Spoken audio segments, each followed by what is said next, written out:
পৃথিবীতে একবার ঘটছে, কিন্তু কুস্তি হচ্ছে না হেলাল সাহেব, আপনি বারবার ভুল করছেন। পৃথিবীতে একবার ঘটছে এই ঘটনা। হেলাল সাহেব আপনি বারবার ভুল করছেন। ওখানে আমি কুস্তি লড়িনি, আমি ওখানে শান্ত থাকতে বলেছি। এই কথাটা আপনি বারবার মিস করছেন। আমার কর্মীরা একদম টু শব্দ করেন, বিকজ আমি বলছি একদম চুপ। আর ভিডিও আছে 600 লোক। এটা আমি দীর্ঘ রাজনৈতিক অভিজ্ঞতা থেকে বলছি, এটা কিন্তু মানে এই জায়গা টাসেল হলে 500-600 লোকই জিতবে, তাই না? তাহলে 500-600 লোক জেতেনি, ওনার ভাষায় জিতছে 50-60 জন। টাসেল হতে দেয়নি যে হেলাল ভাই। 50-60 জন লোকের যে নেতা, যাকে গুন্ডা বলা, সেই লোকটা যদি আজকে এই টক শোতে থাকতো, তাহলে কিন্তু আমরা একটা ক্লিয়ার, যেহেতু আমি ছিলাম না, শুধু এই যে আমাদের যে সাবেক সেক্রেটারি, জেলা কমিটির নেতা, তার নামটা আমি জানি না, তিনি এই বিষয়ে যদি কোনো স্টেটমেন্ট দিয়ে থাকেন, তার তো একটা বক্তব্য নেওয়া উচিত, দুজনেরই বক্তব্য নেওয়া উচিত। কিন্তু এই ঘটনাকে সাংঘাতিকভাবে নিন্দা জানান, কিন্তু আমি তো ইউনিলেটারালি শুনছি, একপক্ষীয়ভাবে শুনছি, আপনিও তাই শুনছেন, সোহাব ভাইও তাই শুনছেন, পত্রিকাও আমরা তাই। ওনার যদি কোনো বক্তব্য থাকে সেটাও নেওয়া উচিত। এবং আমার কাছে যেটা বলছে 500-600 ভার্সেস 50-60 জন, এইটার জন্য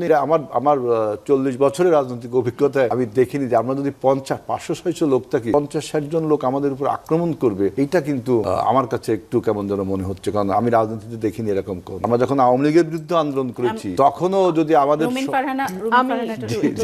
আমি আশান্বিত হতাম যদি আজিজুল বাড়ি হেলাল ভাই যদি কিন্তু ছাড়া কথাটি বলতেন। হ্যাঁ, আমি কিন্তু আগেই বলেছি ভয়াবহ ঘটনা ঘটেছে, 50 জনকে ওখানে ফেলে দেওয়া কোনো ব্যাপার ছিল, কিন্তু আমি ধৈর্য ধরতে বলেছি এবং আমার কর্মীরা ধৈর্য ধরে, আমার কর্মীরা একদম টু শব্দ করেন, বিকজ আমি বলছি একদম চুপ। আর ভিডিও আছে, ভিডিও দেখলে এখন কারো মুখের বয়ান শোনার কোনো দরকার, আমার ফুল ছেঁড়া হয়েছে, পাড়ানো হয়েছে, এটার ভিডিও আছে। এখন সরকারি দলে গেলে যদি গণমাধ্যমের দিকে চোখ না থাকে, তাহলে তো এই সরকার নিয়ে খুব আশান্বিত হতে পারছি না। আমি আমার প্রথমে যে বক্তব্য দিয়েছিলাম, হেলাল সাহেব যদি কিন্তু ছাড়া কথা বলতেন, তাহলে আমি বরং কিছুটা আশান্বিত হতাম।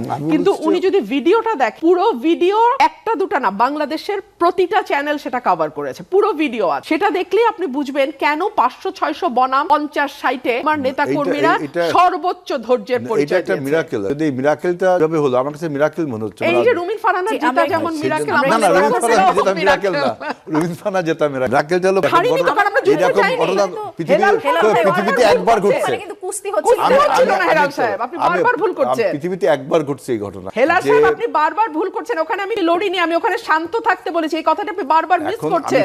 ওরা আমার কথা শুনেছে। Leadership, this is leadership. ওরা শুনেছে আমার কথা। এত দ্রুত ডেভেলপড হয় লিডারশিপের উপর। আপনারা যারা লেখাপড়া করেছেন লিডারশিপের উপর, যে একজন লিডারের কথায় 500-700 লোক মুহূর্তের মধ্যে, এবং উনি ওখানে লিডারশিপটা গ্রো করছে কত 10 বছর, 2017 সাল থেকে এলাকায় আমি কাজ করছি। হ্যাঁ, কাজ করছেন, কিন্তু লিডারশিপে আপনার বিএনপি তার সাথে ছিল, তাই না?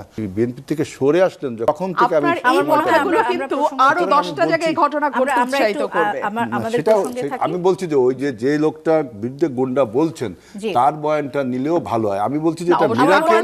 দেখেন, এটা মিরাকেল। এরকম 500-600 ভার্সেস 50 পৃথিবীতে একবার ঘটেছে এরকম। ওখানে কার পক্ষে কতজন ছিলেন, আমার মনে হয় এই আলোচনা খুব একটা প্রাসঙ্গিক না। উনি বলছেন এই জন্য এই ঘটনাটি ঘটেছে, বলছেন বলে আমি বলছি যে আমার নেতাকর্মী যদি আমার কন্ট্রোলে না থাকতো, ওই দিন ওখানে ম্যাসাকার হতো, আমি সেটাই বলেছি। এবং এরপরে পুলিশ প্রশাসনের আসলে ভূমিকা কি ছিল সেটি আমরা জানতে চাচ্ছিলাম, যে প্রশাসন এরপরে কি ভূমিকা নিয়েছে।